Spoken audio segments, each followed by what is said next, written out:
All right, my beautiful people. I want to talk about a topic that's very close to my heart. I actually spoke about it a couple of weeks ago on a stage in front of 300 men, and I want to share it with you here as well. So, for those who don't know, I have a background in men's work. I worked as a men's coach for many years, and I'm still very connected in the beautiful world of men's work. And one idea that I see being very present in this world is men should be more masculine again. Men have lost touch with their masculinity. Men have gotten too soft. Any of those ideas.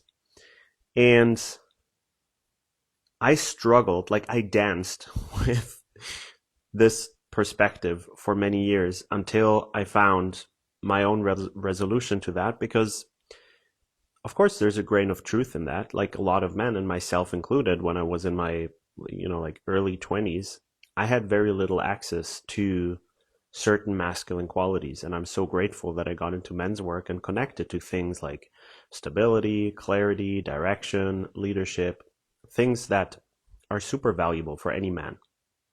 But when we say men need to become more masculine again, we are operating in a frame of duality. And most people implicitly mean by that those men should also become less feminine. And that's where I see a huge problem, or we're just swinging back and forth between different polarities, but we're not embodying the real solution to this challenge, which is embodying our wholeness, embodying all our different aspects, where they stop competing with each other, where me becoming more masculine is not at the expense of my feminine qualities. Life will require you to embody all sorts of different qualities. Every single moment requires you to respond in a different way. And if we just swing back and forth between, oh, men have become too feminine, now they need to become more masculine again. And we can apply this actually to any other thing, like, oh, the future is feminine. Like feminine is what the solution is to the world's challenges. Like all of those things are operating from a frame of duality that are never going to be the solution, because the only solution is true integration, where internally I stop choosing between my masculine and feminine qualities. Because as long as I do that, I kind of divide myself into different parts, and I'm always going to be at war. I'm always going to feel split. I'm always going to feel like, well, I cannot fully be myself here. I have to like put a certain part of me up front and something else at the back. And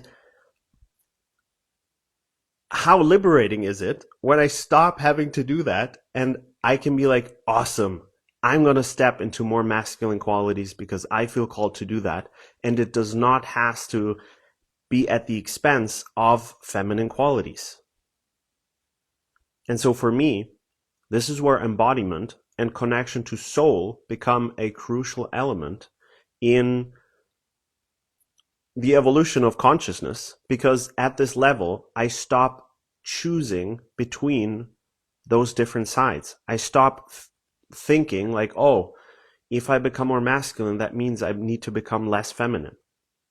That's a dualistic way of thinking about it. And at the level of the soul, these polarities become one. There's a place inside of you where you can be fully masculine and fully feminine at the same time. And that's where true liberation actually comes from my perspective. Because no one wants to walk around as half of who they are. No one wants to suppress one side of who they are because they were told that that's who they're supposed to be and overexpress another. We want to be whole. And whole does not mean that every single person will be the same. Whole does not mean like a boring middle ground, exactly in the middle where we're neither masculine nor feminine. That's not what I'm talking about. It will look different for every single person. But it's not choosing. It's not choosing between my masculine and feminine qualities. That is the fallacy. That is where I get lost and where I will continue dividing myself in ways that just will never make me happy. So those are my thoughts. I don't think men need to become more masculine. I think they need to become more whole. And if that also means stepping into more masculine qualities, awesome. But it will never be at the expense of their feminine qualities, because this back and forth has not brought us anywhere. Super curious to hear your thoughts on this. Sending you so much love on this beautiful evening, and I shall talk to you soon.